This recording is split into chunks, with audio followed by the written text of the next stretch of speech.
সবাইকে স্বাগতম জানাচ্ছি অনলাইন ক্লাসে। আজকেও আলোচনা করব ন্যারেশনের মূলত অফটিটিভ সেন্টেন্সগুলো নিয়ে। ডিরেক্ট স্পিচকে ইনডিরেক্ট করার সময় যারা তোমরা আমার পূর্বের ক্লাসগুলো দেখেছো এবং চ্যানেলটি সাবস্ক্রাইব করেছো তোমাদের সবাইকে ধন্যবাদ। আর যারা এখনও দেখছো কিন্তু চ্যানেলটি সাবস্ক্রাইব করে নিবে। তো মূলত এর আগে আমি আলোচনা করেছি তোমাদের সাথে অ্যাসার্টিভ, ইন্টারগেটিভ এবং ইম্পারেটিভ সেন্টেন্স নিয়ে। আজকে মূলত আলোচনা করব অফটিটিভ সেন্টেন্স এবং সম্ভব হলে অফটিটিভ সেন্টেন্সের পরে এক্সক্লেমেটরি সেন্টেন্স নিয়ে আলোচনা করব, তারপর যেন আমরা প্যাসেজ ন্যারেশনটা করতে পারি। তাহলে লক্ষ্য করো, একটু দ্রুত আমরা শুরু করে দিই। Father said to me, may you pass in the exam. Father said to me, may you pass in the exam.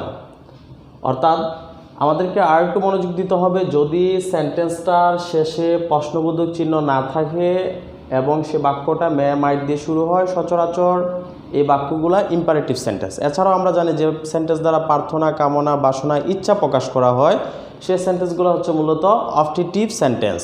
তো অফটিটিভ সেন্টেন্সকে আমরা যখন ডিরেক্ট স্পিচ থেকে ইনডিরেক্ট স্পিচ করব, তখন আমাদেরকে মনে রাখতে হবে যে সেড টুর পরিবর্তে শুধুমাত্র আমাদেরকে সেড টুর পরিবর্তে আমরা সেড টুর পরিবর্তে লিখব যা, সেড টু এর পরিবর্তে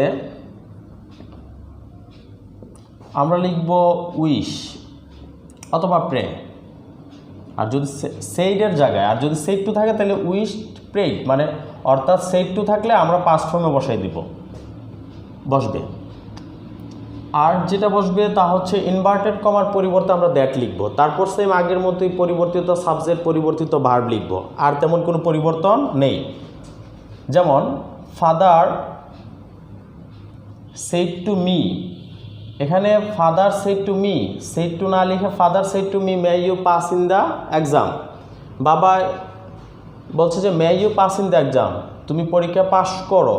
অর্থাৎ একটা প্রার্থনা বা ইচ্ছা, উনি একটা ধোয়ার মতো বলেছেন বাক্যটা। তাহলে এটা অফটিটিভ সেন্টেন্স সেহেতু আমরা সেড টু জায়গায় লিখতে পারি প্রেড। এরপর ইনভার্টেড কমার জায়গায় দ্যাট লিখব। এখানে অবজেক্টটা না লিখলেও চলবে। ফাদার প্রেড দ্যাট, বাবা দোয়া করলেন যে বা প্রার্থনা করলেন যে।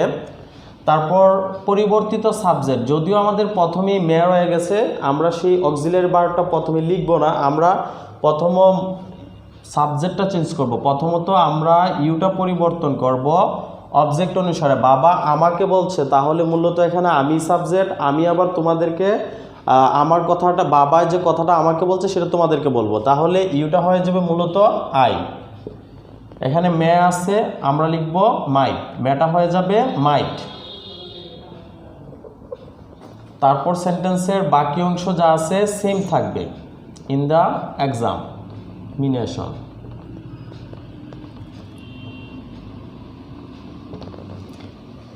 প্রিয় শিক্ষার্থীরা, তাহলে তোমরা লক্ষ্য করো, আমরা শুধুমাত্র সেড টু এর জায়গাটা পরিবর্তন করেছি, লিখেছি প্রেড, আর ওই ইনভার্টেড কমার জায়গায় দ্যাট লিখেছি। তারপর পরিবর্তিত সাবজেক্ট সেই আগের মতোই পরিবর্তিত সাবজেক্ট লিখছি আমরা, হ্যাঁ, পরিবর্তিত সাবজেক্ট আই লিখছি। তারপর আমরা সরি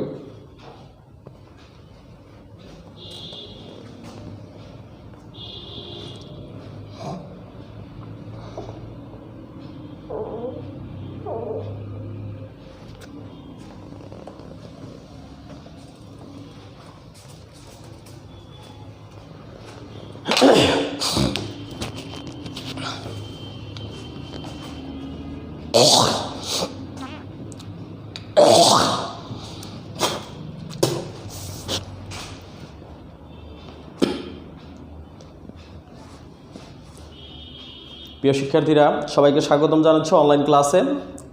ধন্যবাদ জানাচ্ছি যারা চ্যানেলটি সাবস্ক্রাইব করে নিয়েছো এবং পূর্বের ভিডিওটি দেখেছো। আর যারা সাবস্ক্রাইব করনি করে নেবে। আজকে আবার আলোচনা করব আমি ন্যারেশনের অফটিটিভ সেন্টেন্সগুলো নিয়ে। অর্থাৎ পূর্বের ক্লাসগুলোতে যেহেতু আমি অ্যাসার্টিভ, ইন্টারগেটিভ, ইম্পারেটিভ ক্লাস নিয়ে আলোচনা করেছি, আজকে ডিরেক্ট স্পিচকে ইনডিরেক্ট করার সময় যদি অফটিটিভ সেন্টেন্স থাকে তাহলে সেটা আমাদেরকে কিভাবে পরিবর্তন করতে হবে সেই বিষয়টা নিয়ে একটু আলোচনা করব। অফটিটিভ সেন্টেন্সটা শেষ করে আলোচনা করব এক্সক্লেমেটরি সেন্টেন্স। তাহলে আশা করি পরবর্তীতে আমরা প্যাসেজ ন্যারেশন করতে আর তেমন সমস্যা হবে না। তাহলে চলো শুরু করা যাক। তোমরা প্রথম বাক্যটির দিকে একটু লক্ষ্য করো। My father said to me, বাবা বললেন may you pass in the exam. তো যে বাক্য দ্বারা প্রার্থনা, কামনা, বাসনা, ইচ্ছা ইত্যাদি প্রকাশ করা হয় আমরা জানি যে সে বাক্যগুলো হচ্ছে অপটিটিভ। যেহেতু এই বাক্যে বাবা চাচ্ছে যে আমি যেন পরীক্ষায় পাশ করি, তাহলে এটা বাবার ইচ্ছা, তাহলে এটা হচ্ছে মূলত বা বাবা এটা আমার জন্য দোয়া করেছেন, তাহলে এটা অপটিটিভ সেন্টেন্স। অপটিটিভ সেন্টেন্স হলে তেমন কোনো পরিবর্তন নেই, জাস্ট শুধু আমরা সেড টু এর পরিবর্তে, রিপোর্টিং ভার্বের পরিবর্তে আমরা শুধুমাত্র যখন একটা ডিরেক্ট স্পিচকে ইনডিরেক্ট স্পিচ করব তখন সেড টু এর পরিবর্তে অর্থাৎ রিপোর্টিং ভার্বের জায়গায় আমাদেরকে লিখতে হবে উইশ অথবা প্রে। সেড টু থাকলে উইশড অথবা প্রেড লিখবো আমরা। আর তারপর আমরা ইনভার্টেড কমার জায়গায় মূলত দ্যাট লিখে দিব। আর বাকিগুলো সেম আগের মতোই থাকবে। প্রথম তো আমাদের প্রথম সাবজেক্টটা থাকবেই, অর্থাৎ যা থাকবে তাই। তারপর সেড টুর জায়গায় আমরা পেড, উইশড, এরপর ইনভার্টেড কমার জায়গায় দ্যাট লিখব। তারপর পরিবর্তিত সাবজেক্ট অর্থাৎ পরিবর্তন হয় সাবজেক্টটা যা হয় তা বসবে। তারপর ভার্ব পরিবর্তন হবে, আমরা জানি আগ থেকেই ভার্বগুলো যদি প্রেজেন্ট ফর্ম থাকে তাহলে আমাদের পাস্ট ফর্ম হয়ে যাবে, আর পাস্ট ফর্মে থাকলে পাস্ট পারফেক্ট হয়ে যাবে। তাহলে পরিবর্তিত ভার্বটা বসাবো, তারপর সেন্টেন্সের বাকি অংশটা যা আছে তাই বসবে। তাহলে চলো একটা বাক্য করে দেখা যাক। আমরা যদি প্রথম বাক্যটা ফার্স্ট এক্সাম্পলটাকে ডিরেক্ট থেকে ইনডিরেক্ট করি, এটা যেহেতু ইনভার্টেড কমার মধ্যে অবস্থিত, এটা ইনভার্টেড কমার মধ্যে রয়েছে, may you pass in the exam optative sentence, সেহেতু আমরা লিখলাম ফাদার। সেড টু এর পরিবর্তে শুধু লিখবো আমরা উইশ অথবা প্রে। তারপর আমরা লিখছি যে ইনভার্টেড কমার জায়গায় আমাদেরকে দ্যাট লিখতে হবে।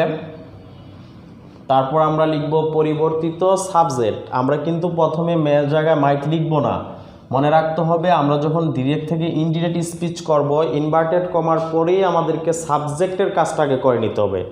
একটা ডিরেক্ট স্পিচকে ইনডিরেক্ট করার সময় সেটা যেভাবেই থাকুক না কেন আমরা কিন্তু ইনডিরেক্ট করার সময় প্রথমে সাবজেক্টটা পরিবর্তন করে নিব। তাহলে ইউটা পরিবর্তন হবে মূলত father said to me, father আমাকে বলছে, তার মানে ইউটা আমি। আমি যদি তোমাদেরকেও বলি তাইলে বলতে হবে বাবা আমাকে বলছে বা আমার জন্য দোয়া করছে, তাইলে আমার কথাই আমি তোমাদেরকে বলতেছি, তাইলে ইউটা হয়ে যাবে এখন আই, মেটা হয়ে যাবে might, pass in the exam, examination. Dear student, তোমরা একটু লক্ষ্য করো, ফাদার শুধুমাত্র সেড টু এর জায়গায় প্রেড, ইনভার্টেড কমার জায়গায় দ্যাট, মি এখানে দরকার নেই, ইনভার্টেড কমার জায়গায় আমরা দ্যাট লিখলাম। তারপর পরিবর্তিত সাবজেক্ট হিসাবে আমরা আই লিখলাম, মেটা হয়ে গেছে মাইট, বাকি অংশ যা রয়ে গেছে সেম, অর্থাৎ আগের বাক্যগুলোর মতোই, শুধু আমাদেরকে সেড টুর জায়গাটা ওই সেন্টেন্স অনুসারে পরিবর্তন করতে হবে আর ইনভার্টেড কমার জায়গা। এছাড়া সবগুলা বাক্যই মূলত ডিরেক্ট থেকে ইনডিরেক্ট করার সময় একই রকম প্রায়। চলো তাহলে দ্বিতীয় এক্সাম্পলটা একটু দেখে নিই আমরা। The teacher said to the students may Allah bless you, Allah তোমাদের সহায় মঙ্গল করুক। তাহলে এখানে আমরা যদি এটাকে ইনডিরেক্ট স্পিচ করি, দ্য টিচার, এই সেড টু না লিখে সেড টুর জায়গায় আমরা প্রেজড অথবা উইশ লিখতে পারি। তারপর লিখতে পারি দ্য স্টুডেন্ট, আমরা এখানে স্টুডেন্টরা লেখার দরকার নেই, আমরা ইনভার্টেড কমার জায়গায় দ্যাট দিয়ে দিব। অপটিটিভ সেন্টেন্সের ক্ষেত্রে এই অবজেক্টটাকে আমরা শেষে ব্যবহার করতে পারবো। দ্য টিচার সেড টুর জায়গায় উইশড, শিক্ষক উইশড করলেন যে, তারপর পরিবর্তিত সাবজেক্ট। তো আমরা দেখতে পাচ্ছি এখানে সাবজেক্ট হচ্ছে আল্লাহ। আমরা আরও ভালো জানি যে থার্ড পারসন কখনো পরিবর্তন হয় না ন্যারেশন করার সময়, শুধু ফার্স্ট পারসন আই এবং উই যা তা পরিবর্তন হয়, এবং সেকেন্ড পারসন তো আমরা জানি ইউ, সেটা পরিবর্তন হয়। ন্যারেশন করার সময় থার্ড পারসন পরিবর্তন হবে না। তাহলে এখানে আল্লাহ সাবজেক্ট, তারপর মে রয়ে গেছে আমাদের, মেটা হয়ে যাবে মাইট, আর রয়ে গেছে ব্লেস। ইউটা পরিবর্তন হবে, মূলত টিচার উইশ করেছেন স্টুডেন্টদেরকে, এই জন্য আমরা ওই ইউটা পরিবর্তন হয় রিপোর্টিং ভার্বের অবজেক্ট অনুসারে। এখানে অবজেক্ট মূলত হচ্ছে দ্য স্টুডেন্ট, তাহলে আমরা ইউ না লিখে দিব দ্য স্টুডেন্ট, স্টুডেন্টস। আশা করি বুঝতে পারতেছ তোমরা। তৃতীয় বাক্যটি আর একটু মনোযোগ দিয়ে দেখো। শি সেড টু আলিম, সে আলিমকে বলছে may you prosper in life. তাহলে আমরা যদি এই বাক্যটাকে ডিরেক্ট থেকে ইনডিরেক্ট করি তাহলে শি সেড টু না লিখে আমরা সেড টুর জায়গায় লিখতে পারি প্রেড। আলিম না লিখে আমরা ইনভার্টেড কমার জায়গায় দিয়ে দিব দ্যাট। তারপর আমরা পরিবর্তিত সাবজেক্ট লিখব, মূলত ইউটা পরিবর্তন হবে অবজেক্ট অনুসারে। কথা যেহেতু আলিম শুনতেছে তাহলে এখানে ইউটা হবে মূলত আলিম, আলিমের পরিবর্তে দিয়ে দিলাম হি। তারপর মেটা হয়ে যাবে মাইট। সেন্টেন্সের বাকি অংশগুলা পরিবর্তন হবে না। খেয়াল করো, শি সেড টু এর পরিবর্তে প্রেড, ইনভার্টেড কমার জায়গায় দ্যাট, পরিবর্তিত সাবজেক্ট, মের জায়গায় মাইট, সেন্টেন্সের বাকি অংশ, আর কোনো পরিবর্তন হবে না। Example number 4, he said to me, তাহলে সেড টুর জায়গায় আমরা লিখতে পারি প্রেড। মি দরকার নেই, ইনভার্টেড কমার জায়গায় দ্যাট, পরিবর্তিত সাবজেক্ট, যেহেতু হি সেড টু মি, সে আমাকে বলছে তাহলে তো ইউটা আমি, তাহলে আমি তো আমার কথা আবার বলতেছি, তাহলে আই হয়ে যাবে, মেটা হয়ে যাবে মাইট। প্লিজ মনোযোগ দিয়ে আমি বলছি যে ইউটা পরিবর্তন হবে অবজেক্ট অনুসারে, যেহেতু হি সেড টু মি, সে আমাকে বলছে, তো আমি এ কথায় এসে তোমাদেরকে বলতেছি, তাহলে ইউটা তো আমি, তাহলে এখানে আই থাকবে আর মেটা হয়ে যাবে might have a long life. Example number 5 দেখে নিই আমরা একটু। দে সেড টু আস, তারা আমাদেরকে বলল may you have fine journey. আমরা যদি এটাকে ইনডিরেক্ট করতে যাই তাহলে দে লিখলাম, সেড টু না লিখে সেড টু এর পরিবর্তে আমরা প্রেড অথবা উইশ লিখলাম। ইনভার্টেড কমার যে পরিবর্তে আমি দ্যাট লিখলাম। আমরা জানি যে সেকেন্ড পারসনটা পরিবর্তন হবে অবজেক্ট অনুসারে। দে সেড টু আস, তারা আমাদেরকে বলছে। একথা যদি আমি তোমাদেরকে বলি তাহলে বলতে হবে তারা আমাদেরকেই বলছে, তাহলে এখানে ইউটা হয়ে যাবে we. They wished that we, মেটা হয়ে যাবে might have a fine journey.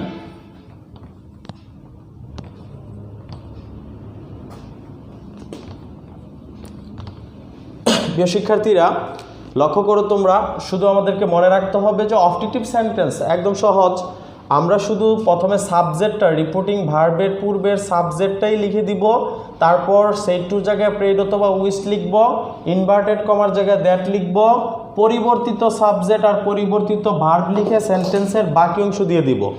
এছাড়া আর কোনো পরিবর্তন হবে না। অর্থাৎ পূর্বের যে সেন্টেন্সগুলো ছিল আমাদের অ্যাসার্টিভ, ইন্টারগেটিভ, ইম্পারেটিভ প্রায় একই রকমেরই, শুধু ইনভার্টেড কমার পরিবর্তনটা একটু আলাদা।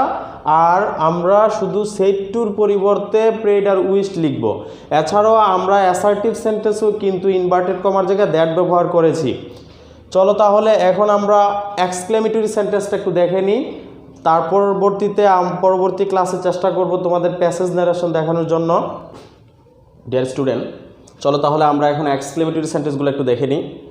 আমরা নিশ্চয়ই তোমরা দেখতে পাচ্ছ যে বোর্ডের বাক্যগুলোতে প্রত্যেকটা ডিরেক্ট স্পিচের মধ্যে একটা করে আশ্চর্যবোধক চিহ্ন ব্যবহৃত হয়েছে। অর্থাৎ যে সকল বাক্যে আশ্চর্যবোধক চিহ্ন থাকবে সে সকল বাক্যগুলাই এক্সক্লেমেটরি সেন্টেন্স।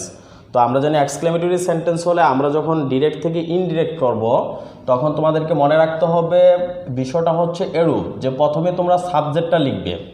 এই সেডের জায়গায় আমরা অ্যাসার্টিভ করার সময় লিখছিলাম টোল্ড, ইন্টারগেটিভের ক্ষেত্রে আমরা আস্ক লিখছি, ইম্পারেটিভের ক্ষেত্রে request, order, command, advice, told, propose, suggest ইত্যাদি ব্যবহার করেছি। আবার অবজেক্টিভ এসে প্রেড, উইশড ব্যবহার করেছি। এখন যেহেতু এটা এক্সক্লেমেটরি সেন্টেন্স সেই ক্ষেত্রে তোমরা সেডের জায়গায় ব্যবহার করতে হবে তা হচ্ছে এক্সক্লেম অথবা এক্সক্লেমড উইথ জয়, যদি আনন্দ বোঝায় বাক্যটা দ্বারা এক্সক্লেমড উইথ জয়, অথবা exclaimed with sorrow, with sorrow.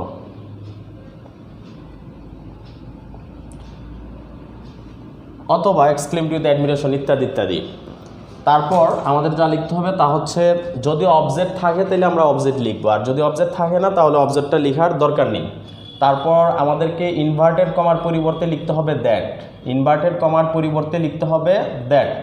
তারপর পরিবর্তিত সাবজেক্ট লিখব, পরিবর্তিত সাবজেক্ট প্লাস পরিবর্তিত ভার্ব, পরিবর্তিত ভার্ব। তারপর লিখব এন যদি থাকে, এন যদি বাক্যে থাকে তাহলে লিখবে, নয়তো লেখার দরকার নেই। যদি আর্টিকেল এন থাকে তাহলে লিখবে, নয়তো লেখার দরকার নেই। যদি অ্যাডজেক্টিভের পূর্বে আর্টিকেল এন থাকে তাহলে লিখবে। তারপর আমাদেরকে লিখতে হবে অ্যাডজেক্টিভ, অ্যাডজেক্টিভ অ্যাডভার্বের পূর্বে আমরা ভেরি অথবা গ্রেট ব্যবহার করতে পারি। আমরা অ্যাডজেক্টিভের পূর্বে ভেরি গ্রেট ব্যবহার করতে পারি, ভেরি অবলিক গ্রেট, তারপর অ্যাডজেক্টিভ, তারপর বাকি অংশ। ডিয়ার স্টুডেন্ট, একটু মনোযোগ দিয়ে দেখো। প্রথমে আমাদেরকে কি লিখতে হবে? সাবজেক্ট। আমরা এই বাক্যে দেখতে পাচ্ছি যে সাবজেক্ট হচ্ছে হি। তারপর আমি বলছি যে সেইডের জায়গায় তোমাদেরকে লিখতে হবে exclaim, exclaim with joy, exclaim with sorrow, exclaim with wonder, exclaim with admiration ইত্যাদি ইত্যাদি। তাহলে আমরা সেইডের জায়গায় লিখতে পারি এক্সক্লেম, যেহেতু বলছে how dirty my shirt is, কি নোংরা আমার শার্টটা, এটা দুঃখজনক, তাহলে আমরা সরো লিখতে পারি এক্সক্লেম উইথ সরো।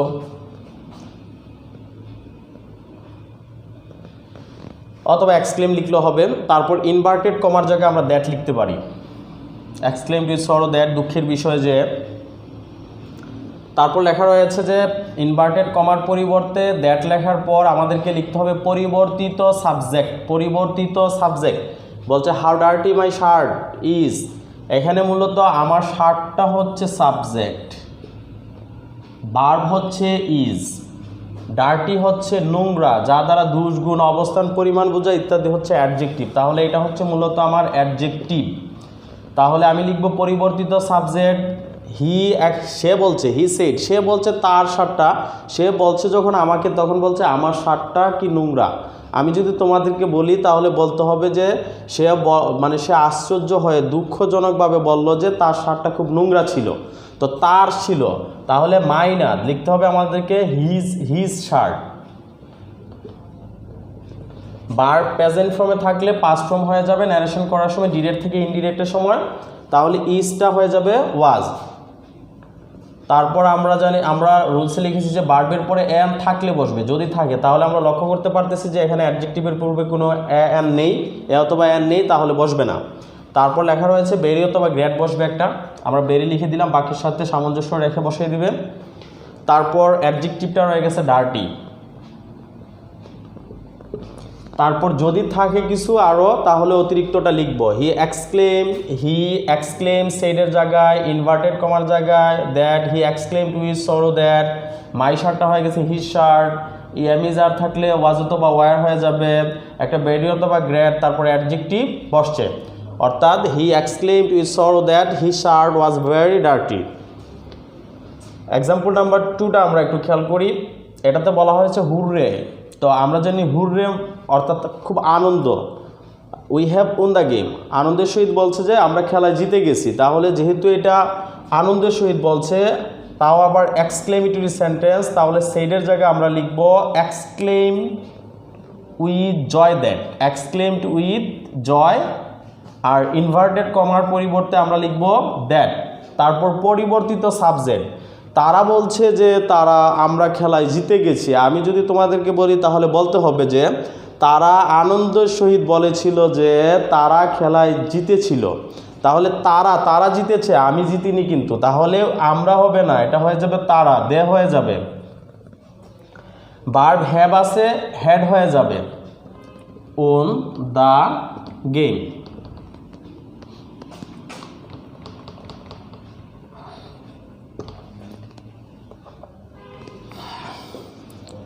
ডিয়ার স্টুডেন্ট, আমরা তৃতীয় এক্সাম্পলটা একটু দেখে নিই। He said alas I am unable to do the sum, সে বলছে যে দুঃখের সাথে বলছে যে সে অঙ্কটা করতে অক্ষম। এখানে মূলত আফসোস, তার দুঃখ প্রকাশ পাইছে এই বাক্য দ্বারা। তাহলে আমরা এখানে এই হি লিখলাম আর সেইডের পরিবর্তে লিখলাম exclaimed with sorrow, exclaimed with sorrow. আমাদেরকে অ্যালাইস্টার লিখতে হবে না, হুরেটার লিখতে হবে না। ইনভার্টেড কমার পরিবর্তে লিখতে হবে দ্যাট। পরিবর্তিত সাবজেক্ট, যেহেতু সে বলছে, আমি যদি একথা তোমাদেরকে বলি তাহলে বলতে হবে সে বলছে, তাহলে আইটা হয়ে যাবে হি। ভার্ব প্রেজেন্ট ফর্মে ছিল এম, হয়ে যাবে was, unable to do the sum. Dear student, লক্ষ্য করো example number 4, the girl said how strange the idea is. এটা এক্সক্লেমেটরি সেন্টেন্স। আমরা যা লিখব তা হচ্ছে প্রথমে রিপোর্টিং ভার্বের পূর্বে যে সাবজেক্টটা রয়েছে সাবজেক্টটা লিখে দিলাম, দ্য গার্ল। সেইড না লিখে আমরা এক্সক্লেম লিখলাম, দ্য গার্ল এক্সক্লেমড। ইনভার্টেড কমার পরিবর্তে আমরা দ্যাট দিয়ে দিলাম। তারপর পরিবর্তিত সাবজেক্ট স্ট্রেঞ্জটা মূলত এখানে অ্যাডজেক্টিভ, দ্য আইডিয়া হচ্ছে সাবজেক্ট, ভার্ব হচ্ছে ইজ। তাহলে আমরা প্রথমে সাবজেক্ট লিখলাম, সেইডের পরিবর্তে এক্সক্লেম লিখলাম, ইনভার্টেড কমার পরিবর্তে দ্যাট লিখলাম। তারপর পরিবর্তিত সাবজেক্ট যেহেতু থার্ড পারসন সেহেতু এটা পরিবর্তন হবে না। ভার্ব প্রেজেন্ট ফর্মে রয়ে গেছে, হয়ে যাবে পাস্ট ফর্মে ওয়াজ। আর যদি আমরা চাইলে একটা ভেরি অথবা গ্রেট ব্যবহার করতে পারি, ভেরি স্ট্রেংথ। ডিয়ার স্টুডেন্ট, একটু লক্ষ্য করো, আমরা 5 নম্বর এক্সাম্পলটা একটু দেখে নিই। He said what a fool he is. আমরা যদি এই বাক্যটাকে ইনডিরেক্ট করতে চাই তাহলে এই বাক্যটাকে যদি আমরা ইনডিরেক্ট করি তাহলে হি বসলো, এই সেইড না লিখে সেইডের পরিবর্তে আমরা লিখলাম exclaim, he exclaim what a fool he is, সে কি বোকা। তাহলে এখানে দুঃখের সহিত বলতে পারি, অথবা আমরা লিখে দিলাম he exclaim that, or he exclaim with sorrow that, দুঃখের সহিত বলল।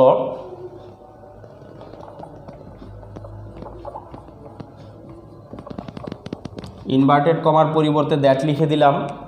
তারপর পরিবর্তিত সাবজেক্ট, এখানে মূলত সাবজেক্ট হি, ভার্ব হচ্ছে ইজ, আর ফুল হচ্ছে মূলত অ্যাডজেক্টিভ, এন্ড হচ্ছে আর্টিকেল।